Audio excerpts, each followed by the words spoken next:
Donc nous avons entamé le thème. Qu'est-ce que l'Église? Et je vous ai demandé, je vous ai montré cela dans Daniel, et que Daniel nous a montré qu'il y aura 4 grands royaumes. Lorsque ces 4 grands royaumes vont finir, nous rentrons dans un 5e royaume qui sera le royaume des chrétiens. Et ce règne, la Bible montre que les autres, le premier va terminer son pouvoir, le deuxième va terminer le pouvoir, le troisième jusqu'au 4e. Lorsque les Romains vont prendre le monde, aucun des Romains, aucune personne ne va aller contre le pouvoir des Romains. J'étais en train de regarder une vidéo sur Internet où le prêtre était en train de montrer que ça fait 2000 ans les gens combattent l'Église catholique, mais ils ne pourront pas vaincre l'Église catholique. Et je trouve qu'il a raison. Parce que la Bible dit, quand elle prendra son règne, personne d'autre, elle dirigera effectivement, mais son règne prendra fin. Nous allons voir ces événements-là par la suite et vous allez comprendre à la lumière de la parole. Donc quand on dit que nous sommes des croyants, nous sommes l'Église, l'Église c'est le peuple de Dieu. Et le peuple de Dieu doit quitter quelque part pour aller quelque part. Vous allez voir comment ça a commencé l'Église, ce qu'on appelle effectivement l'Église. Nous allons voir l'exemple de ce qui s'est passé dans le livre des Exodes, dans comment Moïse a retiré le peuple de Dieu de l'Égypte et les a conduits dans un pays. Ce pays s'appelle Canaan. Donc ces hommes étaient sous l'esclavage et ces hommes ont été conduits. Nous allons examiner comment ces peuples ont été conduits et je pense que c'est là le concept ce soir. Praise God. Donc nous allons continuer. Frère, tu vas commencer à lire Genèse. Nous allons d'abord prendre Exode 3, verset 1 à 2. Et tu le 6, le 10. Exode 3, verset 1 à 2, et 6 et 10. Oui. Exode 3, verset 1 à 2. Oui. Moïse faisait paître le troupeau de Jéthro, oui, son beau-père, oui, sacrificateur de Madian. Et il mena le troupeau derrière le désert. Oui. Et vint à la montagne de Dieu, à Horeb. Oui. L'ange de l'Éternel lui apparut dans une flamme de feu. Donc regardez, Moïse, il était en Égypte, il était dans la maison du roi, et un jour il a voulu défendre les Israéliens, il a voulu défendre les Juifs, et c'est mal passé, il a tué un Égyptien. Donc les gens l'ont poursuivi, il a fui, il est allé dans le désert. Et c'est dans le désert là-bas qu'il va croiser l'ange de l'Éternel. Vas-y. L'ange de l'Éternel lui apparut. L'ange de l'Éternel lui apparut. Dans une flamme de feu. Dans une flamme de feu. Au milieu d'un buisson. Au milieu d'un buisson. Voici, il regarda. Voici, oui. Donc Moïse regarda. Oui. Et voici. Voici. Le buisson était tout en feu. Le buisson était tout en feu. Et le buisson ne se consumait point. Et le buisson ne se consumait point. Verset 6. Oui, continue, verset 6 à 10. 6 à 10. Oui. Et il ajouta. Je suis le Dieu de ton père. Je suis le Dieu de ton père. Le Dieu d'Abraham. Le Dieu d'Abraham. Le Dieu d'Isaac. Le Dieu d'Isaac. Et le Dieu de Jacob. Et le Dieu de Jacob. Moïse se cacha le visage. Oui. Car il craignait de regarder Dieu. Oui. L'Éternel dit. J'ai vu la souffrance de mon peuple. J'ai vu la souffrance de mon peuple. Qui est en Égypte. Et j'ai entendu les cris. Que lui font pousser ses oppresseurs. Oui. Car je connais ses douleurs. Je suis descendu. Pour les délivrer. Pour le délivrer de la main des Égyptiens. Oui. Et pour le faire monter de ce pays dans un bon et vaste pays. Oui. Dans un pays où coule le lait et le miel. Dans un pays où coule le lait et le miel. Dans les lieux qu'habitent les Cananéens. Amen. Arrête-toi là, regardez. Si on prend, on va voir qu'est-ce qui se passe depuis Genèse 15 avec la vie d'Abraham. Prenez Genèse 15, 13, vous allez voir ce qui s'est passé et vous allez comprendre qu'est-ce qu'on appelle l'église. Va dans Genèse 15, 13.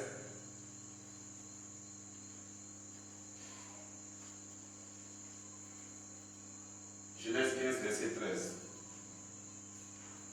Genèse 15, verset 13.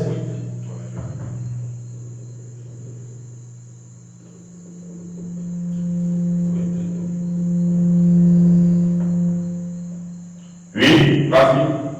Genèse 15, verset 13. Genèse 15, verset 13. Et l'Éternel dit à Abraham. Et l'Éternel dit à Abraham. Sache que tes descendants. Sache que tes descendants, regardez Abraham. Sache que tes descendants seront étrangers. Ils seront étrangers. Dans un pays qui ne sera point à eux.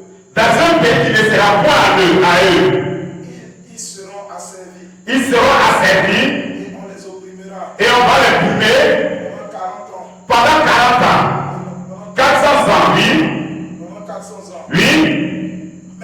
Mais je jugerai la nation. Je jugerai cette nation. À laquelle ils seront asservis. Oui, à laquelle ils seront asservis. Et ils sortiront ensuite. Et ils sortiront ensuite. Avec de grandes richesses. Avec de grandes richesses. Toi. Oui. Tu iras en paix. Tu iras en paix. Avec tes pères. Voilà, oui. Tu seras enterré. Et tu seras enterré. Voilà comment nous croyons à la parole de Dieu. C'est une promesse qui a été donnée. Et dans la promesse, Abraham, on lui donne ce qui va se passer. 400 ans plus tard, ce qui a été dit s'est réalisé. Nous avons vu qu'Abraham s'est retrouvé en Égypte. Abraham s'est retrouvé là-bas, Joseph s'est retrouvé en Égypte. Et Joseph a réussi à délivrer, à interpréter les prophéties au point où il a occupé une très bonne place là-bas. Le peuple juif a commencé à se multiplier. Ils sont devenus riches. Mais étant donné, Abraham, un pharaon est né et il dit qu'il ne reconnaît pas ce que Joseph a fait pour eux. Et ce même peuple est tombé réellement en esclavage, tel qu'avait été prophétisé par Abraham. Est-ce que vous êtes avec moi? Et Dieu avait dit que moi-même je descendrai pour les faire sortir. Et c'est la même chose aujourd'hui. Quand Dieu dit moi-même je descendrai, nous allons examiner qui est descendu. Gloire. Au moment où les enfants doivent quitter l'Égypte, Dieu lui-même est descendu sous la forme de colonne de feu. Il est descendu sous la forme d'un buisson ardent. Dieu est descendu. Maintenant, Dieu est descendu. Il ne peut pas faire le travail lui-même. Si vous regardez, vous allez voir la conversation entre Moïse maintenant et Dieu. Dieu est descendu. Tu as dit toi-même, tu allais sauver les enfants d'Israël. Pourquoi ne te bats-tu pas toi-même? Prends Exode 7, à partir du verset 1. Oui. Exode 7, à partir du verset 1. Exode 7. Verset 1. Oui. L'Éternel dit à Moïse. L'Éternel dit à Moïse. Va. Vois, je te fais Dieu pour Pharaon. Va, je te fais Dieu maintenant pour Pharaon. Et Aaron. Alors, ton frère sera ton prophète. Oui. Toi. Tu diras tout ce que je t'ordonnerai. Donc tout ce que je vais te dire, tu vas dire au peuple. Et Aaron ton frère. Parlera à Pharaon. Oui, regardez. Lorsque Dieu descend, le monde entier veut voir Dieu comme ça parler. Non. La manière dont Dieu parle, c'est de prendre un homme et maintenant ce homme devient l'intermédiaire entre Dieu et les hommes. Est-ce que vous êtes avec moi? Voilà pourquoi l'église aujourd'hui cherche à voir Dieu physiquement, vous n'allez pas le voir. Dieu va se voiler dans l'église de Dieu et il parlera de la part de Dieu. Moïse était la bouche de Dieu à son temps maintenant pour faire sortir des enfants qui étaient en esclavage. C'était le peuple de Dieu, mais ils étaient en esclavage en Égypte. Et comment Dieu est descendu? Lui-même il descend sous la forme esprit, il sous la forme d'un feu, sous la forme d'une colonne de feu, d'un buisson ardent, mais il a besoin d'un corps humain, Moïse. Maintenant la question on pose, c'est Dieu qui a délivré les Israéliens ou c'est Moïse qui a délivré les Israéliens? C'est à vous de répondre. Est-ce que vous êtes avec moi? Le même Dieu descend, mais pour le voir, c'est Moïse. Regardez, quand Dieu est descendu là-bas, est-ce que on dit c'est dans Mouchan là-bas que l'ange maintenant a croisé, Dieu a croisé Moïse. Il n'a pas fait devant les gens. Moïse maintenant doit quitter le champ pour venir vers le peuple, leur expliquer ce qui lui est arrivé, pour leur dire que j'ai croisé Dieu, et ce Dieu a dit qu'il était le Dieu d'Isaac, de Jacob et d'Isaac et de Jacob. Il dit c'est ce Dieu-là que j'ai croisé. Mais qui a vu ce Dieu? C'est Moïse qui l'a vu. Est-ce que vous êtes avec moi? Mais Moïse va exécuter exactement ce que Dieu a dit.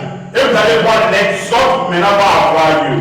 L'église, c'est de quitter un lieu pour aller dans un autre lieu sous la conduite d'un esprit et d'un prophète.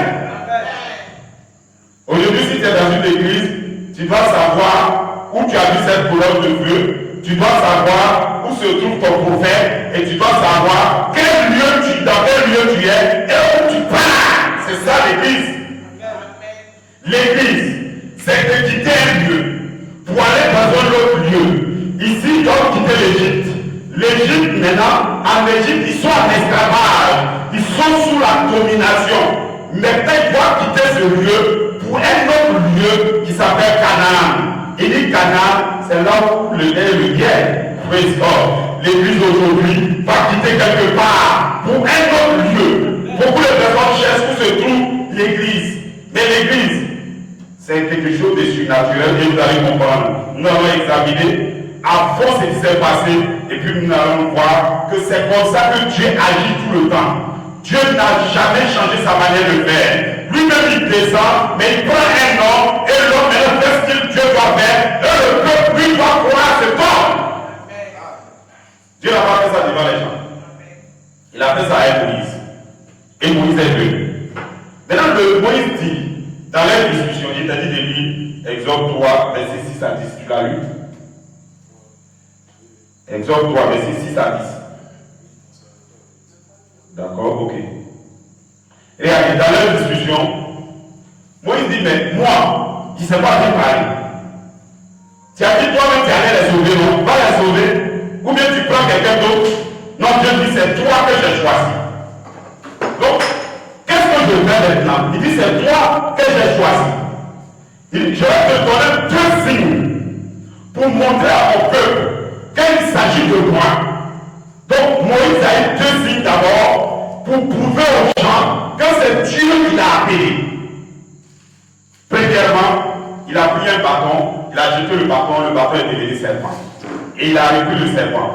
Il a repris le bâton s'est transformé en bâton, le serpent s'est transformé en bâton. Ça, c'était un premier signe qui va montrer que Dieu était avec lui. Dieu dit, s'il ne croit pas ce signe, il y aura un deuxième signe. Quel est le deuxième signe? Voilà, est-ce que vous êtes avec moi? Oui, God. Il a mis sa main dans son sein et il a sorti, sa main était, la lèvre avait touché sa main. Or, la lèvre ne pouvait pas être guérie. Il a remis encore dans son sein et maintenant on voit que la lèvre a quitté. Gloire, est-ce que vous êtes avec moi? Ces 2 signes suffisent pour croire à Moïse. Celui qui ne croyait pas à Moïse en son temps, il restait en Égypte et il restait sous l'esclavage pour toujours. Est-ce que vous êtes avec moi? Gloire. Et c'est la même chose. Nous devons quitter ce monde pour aller dans un autre monde. C'est ça même qu'est l'église. L'église, c'est des appelés hors d'eux. C'est des gens qui sont appelés pour rentrer dans un autre pays. Vous êtes appelés pour rentrer dans un autre lieu. Sous la conduite d'abord d'un prophète et sous la conduite du Saint-Esprit. Voilà l'église, nous devons comprendre. Et cette chose, nous devons l'appliquer aujourd'hui. Quand nous cherchons quelle est la vraie église, nous devons appliquer ces choses aujourd'hui. Qu'est-ce que cela signifie pour le croyant aujourd'hui? Est-ce que vous êtes avec moi? Donc 2 signes, 2 bases, 2 signes ont été donnés au peuple pour vous montrer que ce peuple-là a réellement croisé Dieu. Parce que quelqu'un ne pouvait pas guérir la lettre. Seul Dieu a guéri la lettre. Et donc, quand Dieu dit, moi-même je descendrai pour aller les sauver, en réalité, Dieu envoie un prophète. Mais ce que les gens ne comprennent pas, un prophète, quand Dieu t'envoie, c'est différent que j'ai envoyé mon fils, va payer bonbon au marché ou bien va payer bonbon dans telle boutique. Là, l'enfant, ça va avec son esprit. Dieu ne l'envoie pas comme ça. Si Dieu envoie quelqu'un, lui-même se met dans la personne pour aller prendre la chose. Sinon, tu peux faire ce que tu veux. Est-ce que vous êtes avec moi? Regardez, Moïse a fait des choses merveilleuses dans le temps. Il a eu les 10 plaies, tout et tout. Mais lorsqu'il devrait traverser maintenant la mer, Moïse à chaque fois consultait Dieu. Il consultait Dieu. Mais à un certain moment donné, lorsqu'il doit traverser maintenant la mer Rouge, cette fois-ci, Moïse s'est adressé à Dieu. Dieu lui dit non. Toi-même, tu as quoi dans ta main, dit le bâton. Donc parle. Pourquoi tu cries maintenant à moi? Toi-même tu peux parler. Parce que j'ai pris 2 temps pour maintenant me déverser à toi. Moïse et Dieu sont devenus un. Le messager et le message, à un certain moment donné, vont devenir un. Là, comme ça, il va accomplir la phase finale du ministère. Voilà pourquoi les gens ne savent pas. Dieu est allé délivrer. Tu peux aussi dire que c'est Moïse qui est allé les délivrer.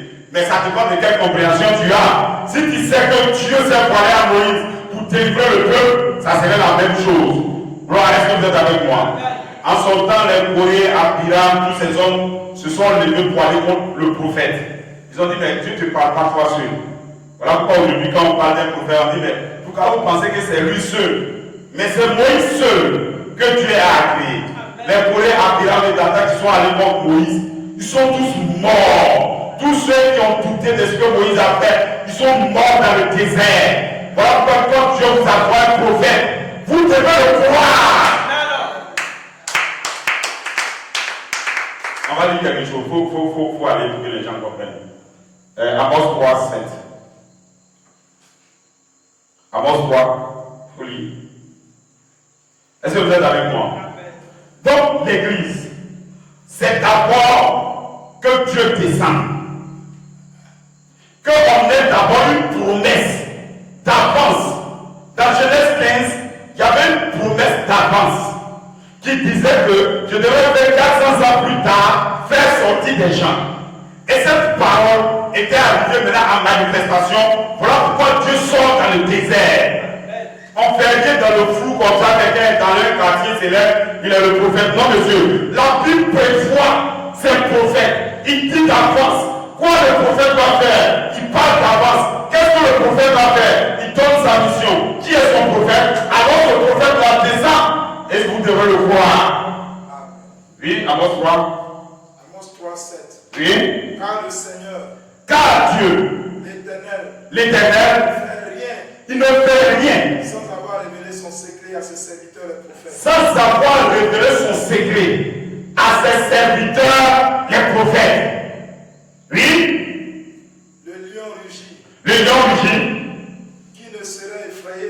Maintenant, quand le prophète a fini de parler maintenant, c'est en ce moment-là que vous voyez les pasteurs, tous ces hommes qui vont travailler dans ce que le prophète a dit. Est-ce que vous êtes avec moi? Croire. Et c'est la même chose. Regardons tout depuis que c'est passé à Abraham. Abraham a entendu une voix. De la même manière, Moïse a entendu la voix. Abraham a entendu une voix. Il dit, quitte le coin où tu es. Quitte tes parents. Si vous voulez suivre l'église, vous devez quitter vos parents, quitter vos mamans, quitter pour vous conduire un peu. Il y a quelque chose que vous devrez sacrifier. C'est comme ça. Moïse, c'est une voix. Lui-même, ce n'est même pas une Bible. C'est une voix qu'il a entendue. La voix lui dit, quitte ta nation. Maintenant, va dans un lieu. Je te montrerai un chemin ce lieu. On ne sait même pas c'est quel lieu, où il s'en va. Mais il s'élève.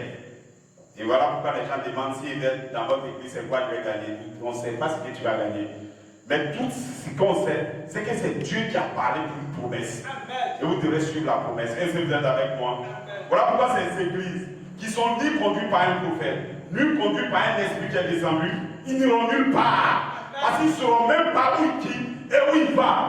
L'église, c'est les gens qui sont appelés hors d'un système. Ils sont appelés hors d'un système pour rentrer dans un autre lieu. Gloire. Est-ce que vous êtes avec moi? Maintenant, examinons la même chose lors de la venue du Seigneur Jésus-Christ. Regardez, sur la base de ce que Moïse a fait, sur la base de ce que des grandes choses sont arrivées dans le ministère de Moïse, des gens ont créé des religions. Ils ont créé, en son temps, quand les gens disent non, vous êtes nombreux, c'est pas aujourd'hui on est nombreux, les chrétiens sont nombreux. Il y a beaucoup d'églises qui étaient créées en son temps sur la base de ce que Moïse a fait. Il y avait les Samaritains, il y avait les Sadducéens, il y avait les scribes, il y avait les pharisiens. Eux tous, ils attendaient la venue du Seigneur Jésus. Ils étaient dans ces temps, ils attendaient, ils étaient sous l'interprétation des pharisiens, des sadducéens et tout et tout. Est-ce que vous êtes avec moi? Maintenant, regardez, quand la saison de la venue du Seigneur Jésus-Christ est arrivée, pour les conduire maintenant, Dieu ne les a pas laissés seuls. Dieu a envoyé aussi un prophète. Voilà pourquoi un croyant, un chrétien doit être éduqué sur la base de ce que c'est qu'un prophète. Je vous dis en même temps, un prophète, ce n'est pas les jeunes qui prophétisent dans les quartiers là, c'est pas ça. Est-ce que vous êtes avec moi? Gloire. Jésus est descendu. Il va former son église sur la base des interprétations des Samaritains, de tous ceux qui étaient là. Jésus est descendu. Il n'a pas dit, ah, les pharisiens, vous avez raison. Il n'a pas dit, les sadducéens, vous avez raison. Il n'a pas dit, vous avez raison. Il n'a pas dit ça. Parce que, pourquoi Jésus ne dit pas ça? Parce que chez les Samaritains, il y a des fils de Dieu. Chez les pharisiens, il y a des fils de Dieu. Chez les scribes, il y a des fils de Dieu. Et Dieu va les appeler. Comment il les appelle? Par la voix d'un prophète. Il les appelle maintenant à sortir de l'Ancien Testament, de la loi, pour les conduire dans un lieu. Gloire, est-ce que vous êtes avec moi? Ils doivent sortir de l'interprétation. Voilà pourquoi quand on dit aux gens, nous ne sommes pas sous la loi, ils ne comprennent pas. Les 10 commandements, ce n'est pas pour le croyant. Non. Celui qui croit, il a une autre loi. Ce n'est pas les 10 commandements. C'est l'amour. L'amour, Jésus fait sortir ces hommes de la loi pour les conduire à la foi et à l'amour. Est-ce que vous êtes avec moi? Ces hommes doivent sortir du système samaritain, pharisien, tout ça pour les conduire. Et Dieu Jésus choisit son peuple lorsque lui descend. Lorsque Dieu descend, c'est alors qu'il choisit son peuple. Sinon, toutes les organisations que vous voyez ne sont pas de Dieu. L'organisation humaine n'est pas de Dieu. C'est lorsque Dieu lui descend sur la terre qu'il choisit celui qu'il veut. Vous allez voir que Pierre, il n'était rien dans le système ancien. Il n'était pas un grand pharisien. Il n'était pas un scribe. Il lui pêche. Mais lorsque Jésus est descendu, il fait partie du peuple de Jésus. Lorsque Jésus a parlé, ça a appelé Pierre, ça a appelé Paul, ça a appelé ses hommes. Dieu constitue son peuple lorsque lui descend. Est-ce que vous êtes avec moi? Et ces hommes doivent sortir de l'Ancien Testament pour être placés dans le Nouveau Testament. Ils doivent sortir de ce lieu pour descendre maintenant. Ils doivent faire l'exode. Sortir et rentrer, c'est ça que le peuple de Dieu. Est-ce que vous me saisissez? Je pense que vous êtes avec moi. Gloire. Et c'est la même chose. Vous allez écouter les paroles que Jésus disait avec les pharisiens disaient, mais nous on croit déjà à la Bible. Les Samaritains, ils disent, nous on croit à la Bible. On a la meilleure interprétation. Les Samaritains et les pharisiens étaient en train de discuter même sur la résurrection. Un groupe dit il y a la résurrection, un groupe dit. Est-ce que ce n'est pas la même chose qui se passe aujourd'hui? Chaque chrétien, chaque groupe, le catholique dit, moi je suis le plus ancien. L'évangéliste aussi dit, chez moi il y a telle chose. Toutes ces organisations, que ce soit évangélique, que ce soit catholique, que ce soit baptiste, Dieu ne connaît rien du tout. Lorsque Dieu va descendre, il va choisir son peuple. Parce qu'il y a un peuple. Il a un peuple au milieu de toutes ces organisations qui sont. Il va les appeler par un prophète et il va les conduire d'un pays, d'un lieu. Praise God. Est-ce que ce matin, ce soir, vous pouvez connaître le lieu où nous partons? Nous avons un lieu ce matin. Vous devez savoir d'où vous êtes quitté et où vous partez. Jésus a dit quelque chose de très important. Quand il a dit, examinons ça, Jean 5, Jean 8, à partir du verset 30. Jean 8, 30. Quelque chose d'intéressant est là-bas. Allons-y. Voilà la discussion que Jésus va avoir. Écoutez très bien.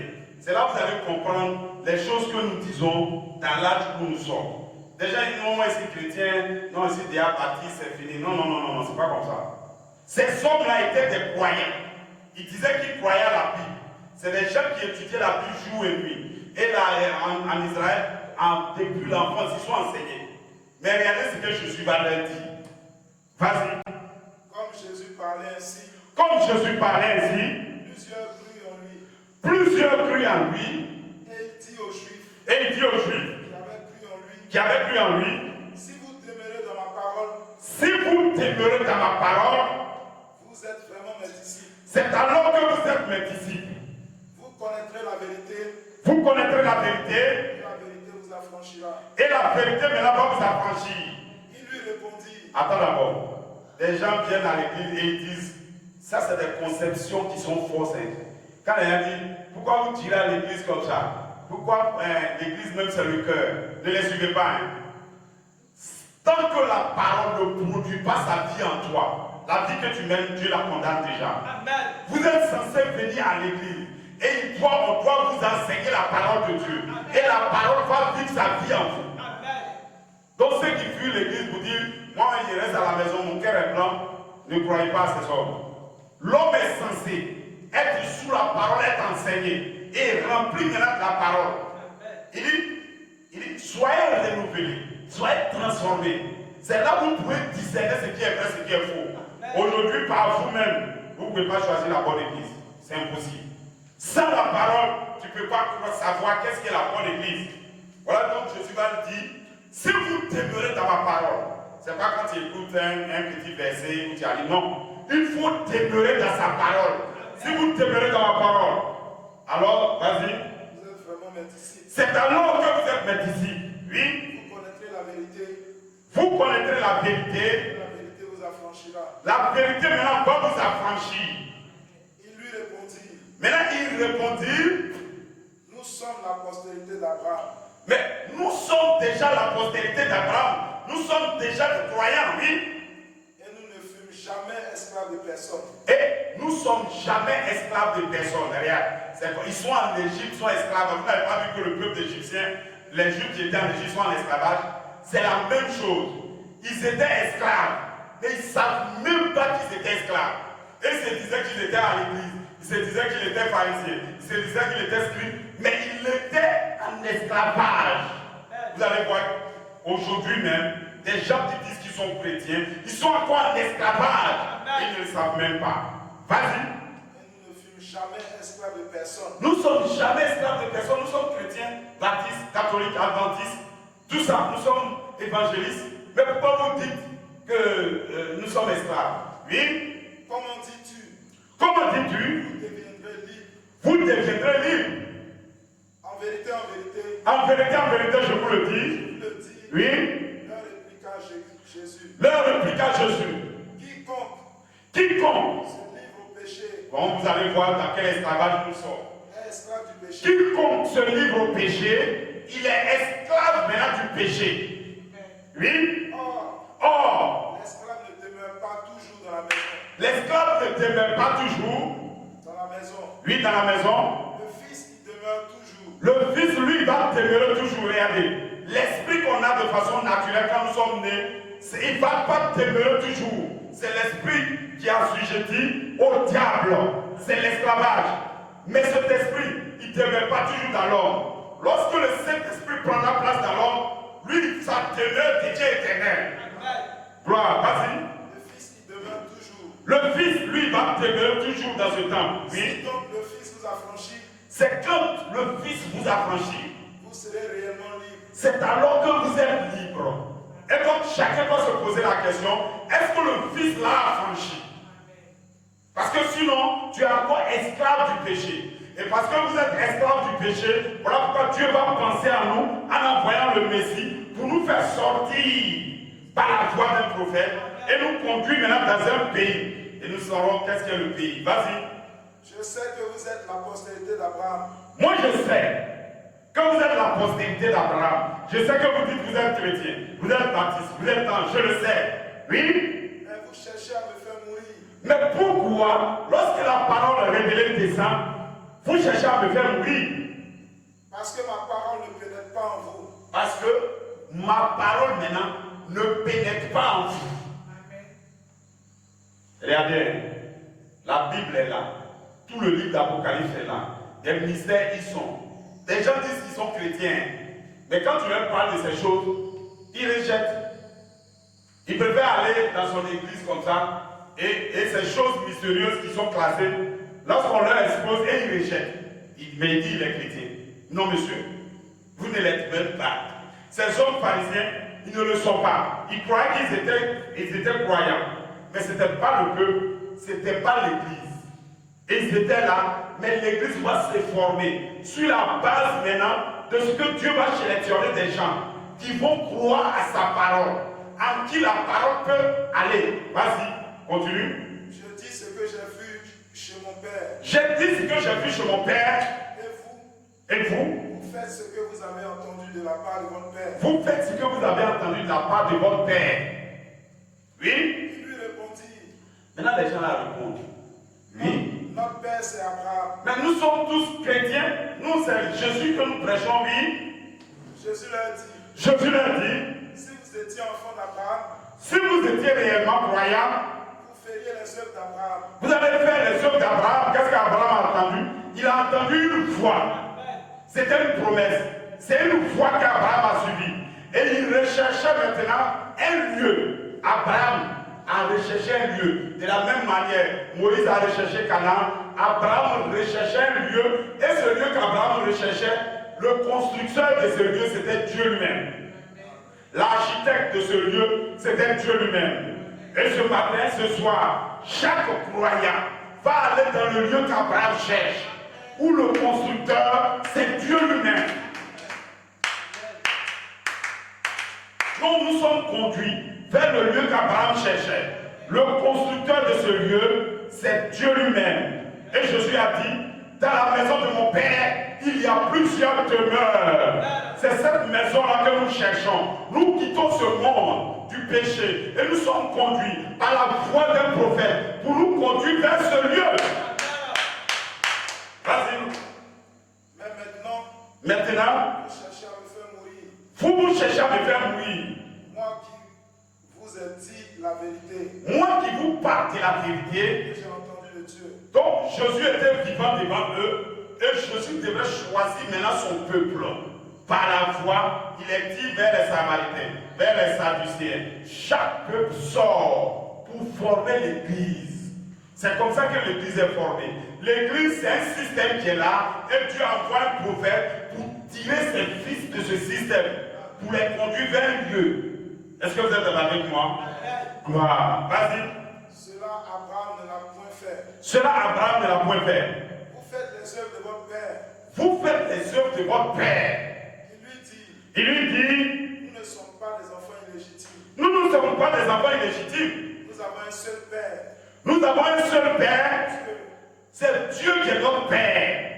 Jésus leur dit quoi? Jésus leur dit. Jésus dit non. Si Dieu était votre père. Si vous étiez, Dieu était votre père, Jésus était votre Messie. Vous m'aimeriez. Vous allez aimer quand on dévoile les secrets de l'Apocalypse. Vous allez aimer lorsqu'on dévoile les secrets de la résurrection. Vous allez aimer lorsqu'on dévoile comment l'homme part au ciel. Vous allez aimer. Pourquoi dites-vous que vous êtes des croyants et on vous dévoile ces secrets, ça ne vous intéresse pas? Vous n'êtes pas de Dieu. Oui? Car c'est de Dieu que je suis sorti. C'est de Dieu maintenant que je suis sorti. Et que je viens. Je ne suis pas venu de moi-même. Je ne suis pas venu de moi-même. Mais c'est lui qui m'a envoyé. C'est Dieu qui m'a envoyé. Pourquoi ne comprenez-vous pas mon langage? Maintenant, pourquoi vous ne comprenez pas mon langage? Regardez.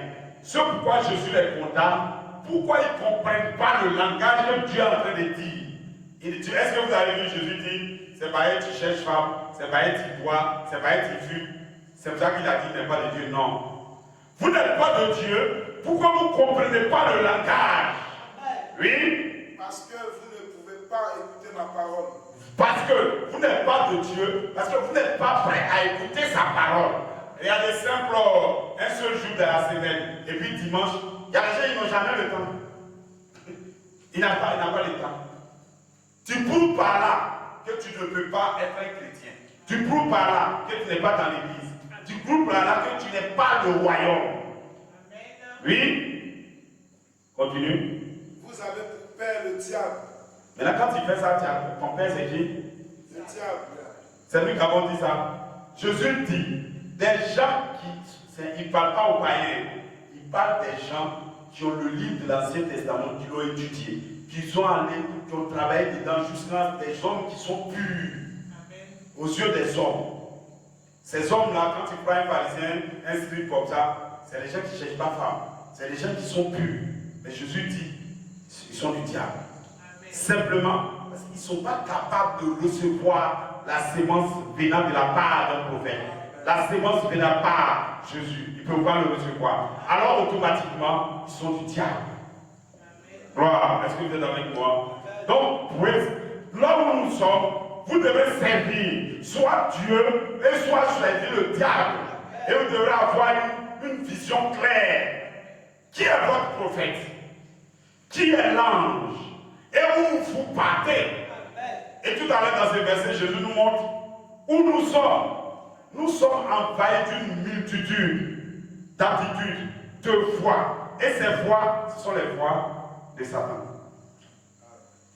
Tout ce que nous faisons, c'est le diable qui nous hante au départ. Tout être humain qui est né, regardez, bon, les gens vont dire que pourquoi tu dis c'est le diable. Prends Job.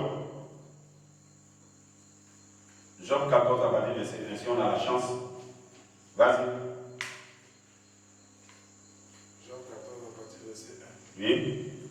L'homme né de la femme. Non, l'homme né quand il est né. Là, les hommes qui disent que ils ont le cœur blanc, mais ils ne vont pas à l'église. Que quand les autres vont à l'église, même c'est là, leur cœur devient noir, ils sont méchants. Donc pour ça, lui, il reste à la maison. Non. Quelqu'un peut venir à l'église, mais il n'est pas à l'église. Il est assis, mais il ne croit pas à ce qui se passe. Les gens viennent, c'est comme ça. Ça, c'est même pas, on ne prend pas ça comme un exemple. On prend un vrai croyant qui croit à la parole de Dieu. Cet homme-là, son âme se purifie. Maintenant, donc toi, tu ne le regardes pas. Quand on appelle les gens là, on ne regarde pas pour l'autre. Toi, viens croire la parole et vis la parole de Dieu. Quelqu'un peut venir à la parole de Dieu et faire ce qu'il lui veut. Il peut être pasteur et puis il cherche des femmes partout. C'est lui qui fait ça. Mais la parole, elle change. Comment vous voyez la parole? C'est comme ça que la parole vient vers vous. C'est votre foi qui vous sauve. C'est votre croyance à la parole qui vous sauve. Un frère, une soeur peuvent venir à la parole, mais il ne croit pas. Et donc, il va vivre la vie qu'il veut. Il dit l'homme né, de nouveau, l'homme né, oui. L'homme né de la femme. L'homme qui est né de la femme. Sa vie est courte. Sa vie, elle est courte. Sans cesse agitée. Et cette vie est agitée. Il naît. Il naît. Il est coupé comme une fleur. Il est coupé comme une fleur. Il fuit et disparaît comme une ombre. Oui. Et c'est sur lui que tu as l'œil ouvert. Et c'est sur lui que tu as l'œil ouvert. Et tu me fais aller en justice avec toi. Oui. Comment un être souillé. Comment d'un être qui est souillé sortira-t-il un homme pur? Sortira-t-il un homme pur? Il n'en peut sortir aucun. Donc il y a toute personne née d'une femme est déjà impure. C'est pas parce qu'il boit, il fume, il prend la drogue qu'il est impur. De nature, il est impur. Un jour, on aura le temps même d'aller en profondeur sur ces questions. Donc, un homme qui est né naturellement, comme au village, les gens aiment dire mon cœur est droit. Son cœur n'est jamais droit. Il peut même donner à manger. Il peut aimer les gens. Mais son cœur n'est pas droit. C'est la parole qui vient en lui pour reproduire sa vie. Gloire, est-ce que vous êtes avec moi? Donc, regardez l'église. Lorsque le Seigneur Jésus est descendu, il a appelé un peuple pour les envoyer dans un lieu. Et maintenant, c'est ce peuple-là maintenant qui va former l'église. Et donc, l'église du Seigneur Jésus-Christ est née. Vous allez voir dans le livre de Matthieu. Il va commencer Matthieu 16, là-bas, 17. Je crois. Dans Matthieu 16, il dit quoi? Matthieu 16, verset 17. Oui. Jésus, reprenant la parole, lui dit, tu es heureux. Va au verset un peu en 13 comme ça. Commence un peu en haut. Jésus étant arrivé dans le territoire de Césarée. Donc, Jésus étant arrivé dans le territoire de Césarée. Oui. Demanda à ses disciples. Il demanda à ses disciples. Qui dit-on que je suis? Qui dit-on que je suis? Moi, le Fils de l'homme. Moi, le Fils de l'homme. Regardez. L'Église va être bâtie sur la révélation qu'on a de Jésus. C'est comme ça que l'Église va commencer. Qu'est-ce que tu as de Jésus aujourd'hui? Où tu vois Jésus? Tout homme doit le voir. Comment tu le vois? Continue. Il répondit. Oui. Les uns disent que tu es Jean-Baptiste. Les uns disent que tu es Jean-Baptiste. Les autres Élie. Les autres disent que tu es Élie. Les autres Jérémie. Les autres disent que tu es Jérémie. Ou l'un des prophètes. Ou l'un des prophètes. Et vous, leur dit-il, qui dites-vous que je suis? Qui dites-vous que je suis? Simon-Pierre répondit. Oui. Tu es le Christ. Tu es le Christ. Le Fils du Dieu vivant. Le Fils du Dieu vivant. Jésus reprenant la parole. Jésus maintenant reprend la parole. Lui dit, tu es heureux, Simon. Tu es heureux, Simon, fils de Jonas. Car ce ne sont pas la chair et le sang. Ce n'est pas un professeur, ce n'est pas un pasteur, ce n'est pas un bishop, ce n'est ni le pape. Oui? Qui t'ont révélé cela? Est-ce que c'est eux qui ont dit ça? Non. C'est une connaissance directe qui vient de Dieu. C'est une révélation directe. Voilà pourquoi ce soir, pour croire en Dieu, pour aller dans son église, vous devrez avoir la connaissance qui est Jésus aujourd'hui. Tant que vous ne connaissez pas, vous ne voyez pas Jésus. Aujourd'hui, vous rentrez maintenant à l'église. Et on doit le reconnaître. Jésus a dit, a déclaré dans sa parole, je suis avec vous tous les jours, jusqu'à la fin du monde. Donc nous devons le voir, le reconnaître. Lorsqu'on l'a reconnu, alors nous commençons maintenant à rentrer dans l'église. Continue. Mais c'est mon Père qui est dans les cieux. C'est mon Père, c'est par révélation directe. Voilà pourquoi, bon, c'est sur ce côté, je suis tellement d'accord avec Gédéon. Quand il dit qu'on ne doit pas aller, bon, heureusement même que ce n'est pas lui qui a dit ça, ça a été dit d'avance. Mais comme il a répété, nous répétons, aller à l'école de prophète, école pour devenir pasteur, tout ça, ce n'est pas Dieu. C'est vrai que les gens vont expliquer, ils n'ont qu'à expliquer, ça n'a rien à voir avec Dieu. L'homme qui sort de ces écoles-là, il n'aura aucune révélation de la Bible. Il ne comprendra jamais. Ce n'est pas une œuvre humaine, une formation. Un jeune est là, il a fini le bac, il ne travaille pas. Il normalement il est devenu pasteur. Et puis on enseigne. Première année, deuxième année, troisième année, puis il sort. Non. Ça, c'est un homme humain. Il n'aura rien de Dieu. Continue. Et moi. Et moi. Je te dis. Je te dis. Que tu es Pierre. Tu es Pierre. Et que sur cette pierre. Sur la pierre maintenant d'une révélation, la révélation de ce que tu sais, qui je suis. Je bâtirai mon église. Voilà comment l'église commence. Donc qu'est-ce qu'est l'église? D'abord une révélation d'abord de qui est Dieu. Comment les enfants, les Égyptiens, les Juifs sont sortis. Pour sortir, il faut reconnaître que Moïse a rencontré Dieu. Moïse était en voie de Dieu. Sinon, il ne pouvait pas sortir.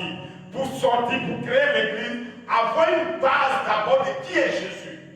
Connaître Jésus, le voir Jésus. Regardez, tous ces hommes, ils avaient Jésus devant eux. Il avait fait les œuvres. Mais chacun avait sa manière de voir qui il était. D'autres ont dit, on dirait que c'est Jean-Baptiste qui est venu. On dirait que c'est un prophète. On dirait que c'est un pasteur. On dirait que c'est un temps. Mais seul un être humain qui a dit Pierre, tu es le Christ, le Fils du Dieu vivant. Il dit cette révélation que tu as là, en réalité, ce n'est pas quelqu'un qui t'a enseigné. C'est mon Père qui est dans les cieux. Voilà pourquoi je te dis, si moi je ne vous appelle pas, vous ne pouvez pas venir à moi. Parce que c'est le Père qui révèle dans le cœur de quelqu'un pour pouvoir suivre Jésus. Donc voilà pourquoi le problème de chercher la bonne église, on ne va même pas se poser. Les véritables fils de Dieu seront appelés dans l'âge où nous sommes. Il y a baptiste, catholique, adventiste, mais Jésus va faire une œuvre dans notre temps. C'est ça qui va appeler les véritables croyants. Et cette œuvre est partie de comment reconnaître Jésus dans notre temps. Gloire. Et un jour, nous allons savoir qui est Jésus. Nous allons savoir qui est Jésus dans l'âge où nous sommes. Et si vous voyez ça, alors vous avez commencé à être l'Église. Oui, vas-y. Et moi je te dis que tu es Pierre. Et moi je te dis que tu es Pierre. Et que sur cette pierre, oui, je bâtirai mon église. Sur cette pierre maintenant, je vais bâtir mon église. Et que les portes du séjour des morts ne prévaudront point. Oui. Donc c'est contre cette église seulement que les faux moins ne peuvent pas venir contre. Quand il y a la révélation de qui est Jésus et que tu es sur cette phase, en réalité maintenant le monde ne peut pas avoir d'influence. Les faux pasteurs ne peuvent plus se séduire. Ils ne pourront plus se séduire. Il y a une lumière de qui est Jésus. C'est comme ça. Aujourd'hui, il y a tellement de voix, les gens seront séduits. La Bible dit le monde entier sera séduit. Sauf ceux qui ont leur nom qui est inscrit dans le livre de vie, parce qu'eux, ils reconnaîtront la voix de Jésus. De la même manière, le peuple juif a reconnu la voix de Dieu à travers Moïse. En réalité, dans notre saison, ça serait identique. Est-ce que vous êtes avec moi? Gloire. Donc nous allons partir dans ces enseignements. Un peu, vous allez voir comment on échappe aux faux pasteurs, comment on échappe aux faux prophètes, comment on échappe pour rentrer maintenant dans l'église. Voilà pourquoi nous disons l'église, ce n'est pas baptiste, adventiste, ce n'est pas ça l'église. Ça, c'est un gouvernement humain. Et Dieu condamne cela. Amen. Si vous ne comprenez pas, regardez, on va lire quelque chose, vous allez voir. Prenons Apocalypse 3. Quand on arrive à la fin, là, voilà ce que Dieu nous dit. Prenons Apocalypse 3, on va lire verset 13 ou 14 comme ça. Apocalypse 3, verset 13. Attends, non, attends. Apocalypse 3. Il faut prendre à partir du verset 14, oui, c'est ça. Écrit à l'ange de l'église de Laodicée. Laodicée, c'est la dernière église. Vous allez comprendre ça, je vais expliquer dans les détails prochainement. C'est l'ange, oui, vas-y. Voici ce que dit l'Amen. Voici ce que dit l'Amen. Le témoin fidèle. Le témoin fidèle. Et véritable. Et véritable, oui. Le commencement de la création de Dieu. Le commencement, quand les gens pensent que Jésus est prophète, comme ça, il est né et puis ils comparent ça à Mahomet, ne faites pas ça. Lui, il est le commencement de la création. Amen. Oui. Je connais tes œuvres. Je connais tes œuvres. Je sais que tu n'es ni froid ni bouillant. Donc, dans cet âge-là, l'église n'est ni froid ni bouillant. Puisses-tu être froid ou bouillant? Donc, il parle maintenant du système dans lequel nous sommes. Puisses-tu être froid ni bouillant?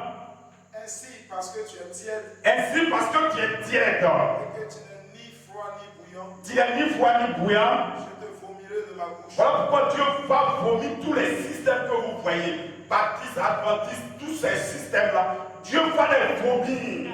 Parce que lorsque Christ reviendra à nouveau, il va former un nouveau peuple en appelant les gens des baptistes, tout ça pour former un peuple. La même chose ne change pas.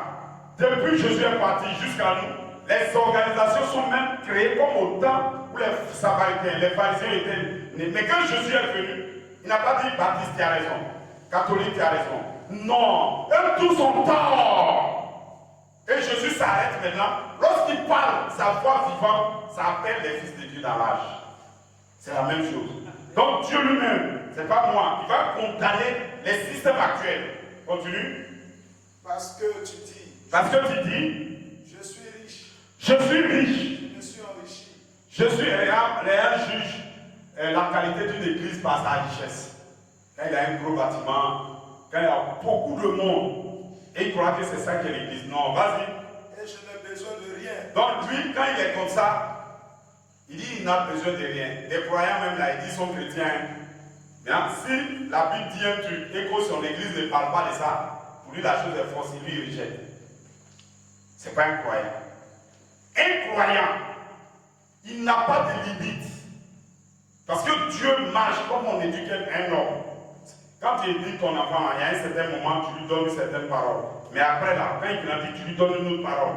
Le croyant doit grandir au fur et à mesure. Alors que les systèmes que vous voyez, ils sont déjà limités.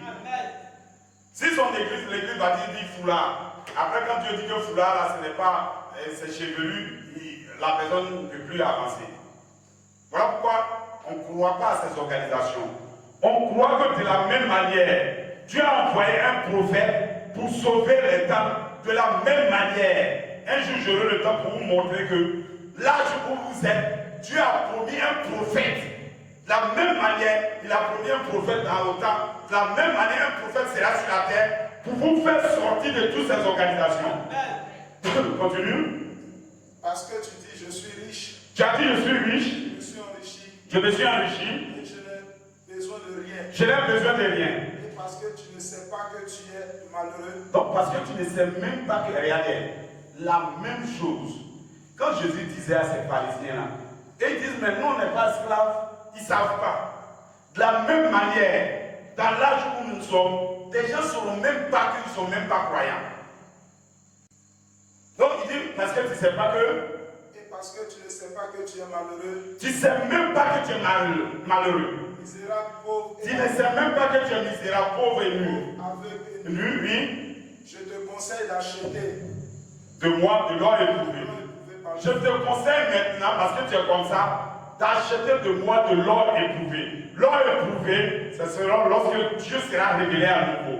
Lorsqu'un prophète descendra sur la terre pour révéler à Dieu à nouveau.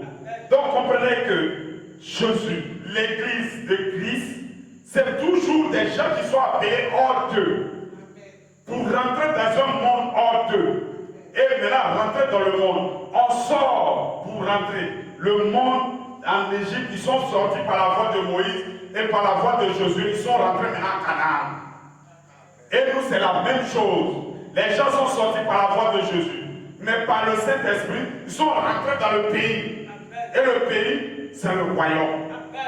Et nous pouvons voir même, s'il vous plaît, regardons dans Acte 3, Acte 2, à partir du verset 36. Il va nous parler un peu du royaume même là-bas. Vas-y.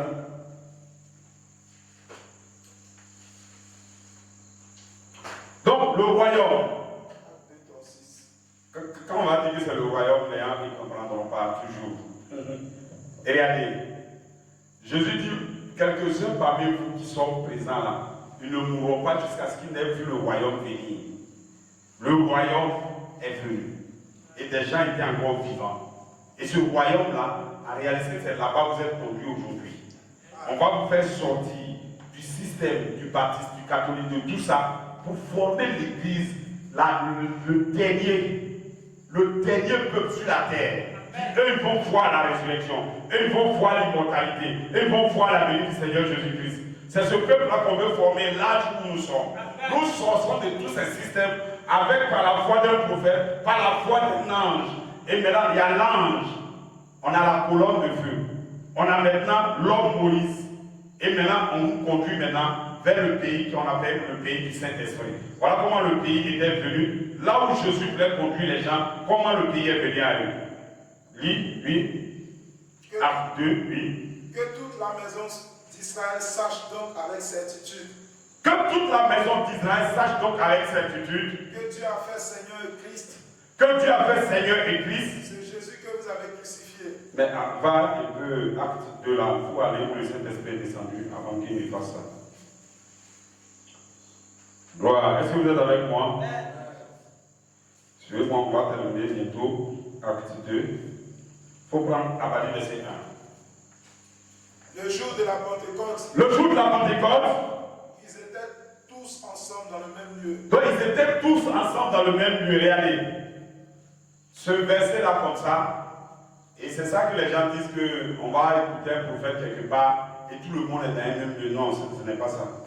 On peut même prendre, si tu allez-y lire un peu 1 Corinthiens 12 et vous allez voir là-bas ce qui est dit. C'est pas comme ça que ça vient. Ils seront dans un même lieu lorsque tous seront dans un espace ayant la même compréhension. Puisqu'on n'est pas réunis comme ça, comme au jour de la Pentecôte. Au jour de la Pentecôte, le peuple était un seul groupe, d'un seul lieu. Gloire, vas-y. Tout à coup, il vient du ciel un bruit. Il vient du ciel un bruit. Comme celui d'un vent impétueux. Comme celui d'un vent impétueux. Et il remplit toute la maison où ils étaient assis. Donc c'est le royaume qui vient vers eux. Il remplit toute la maison où ils étaient assis. Des langues semblables à des langues de feu. Donc, des langues qui sont semblables à des langues de feu leur apparut. Séparées les unes des autres. Séparées les unes des autres. Ils se posaient sur chacun d'eux. Donc, il s'est posé sur chacun de regardez. Quand ces hommes maintenant ont eu ça, leur manière d'agir a changé. Voilà pourquoi on dit la vie que les gens mènent simplement comme ça. Si ce n'est pas le Saint-Esprit, ce n'est pas la vie de Dieu. C'est des hommes faits comme vous et moi. Mais quand ils ont eu la colonne de feu en eux, ils ont commencé à vivre la vraie vie. Amen. Et cette même chose va se dérouler pour l'église du temps de la fin. Amen. Ce n'est pas des gens qui poussent la tête avec les médicaments, non. Des véritables croyants seront la vraie parole en eux et la parole produira la vie en eux comme ça a été au jour de la Pentecôte. Pierre passait, son corps simplement acquérit des gens. C'est la même chose qu'on va faire. À ce moment-là, nous prions. Mais un temps va venir, on imposera simplement la main. La puissance qui en nous va guérir votre corps. Est-ce que vous êtes avec moi? Oui, score. Regardez, prends 1 Corinthiens 12, on va voir comment on rentre dans l'église. 1 Corinthiens 12. Faut pas à partir du verset 12. Oui? Car comme le corps est un. Comme le corps est un. Il y a plusieurs membres. Il y a plusieurs membres. Et comme tous les membres du corps, malgré leur nombre, ne forment qu'un seul corps. Tu vois, non? Malgré leur nombre, forment un seul corps. Ainsi en est-il de Christ. C'est ainsi qu'en est-il de Christ. Nous avons tous en effet été baptisés dans un seul esprit. Donc, un seul esprit, nous serons baptisés dans un seul esprit. Voilà pourquoi il dit à certains frères dans d'autres domaines qui n'est pas le nôtre, c'est quand nous sommes baptisés dans un seul esprit, chacun manifeste son don. Ce n'est pas des gens qui sont assis qui l'écoutent un seul. Non, non, ça c'est pas là. Ce n'est même pas la parole, c'est même pas biblique. Prenez Corinthiens 12 et puis vous allez tout lire. Les dons vont se manifester dans chaque individu. Oui? Pour former un seul corps. Pour former un seul corps. Soit juif. Soit grec. Soit esclave. Vous voyez que quand on est en train de citer, les juifs pensaient que c'était un seul. Mais lorsque le Saint-Esprit arrive, il appelle chacun.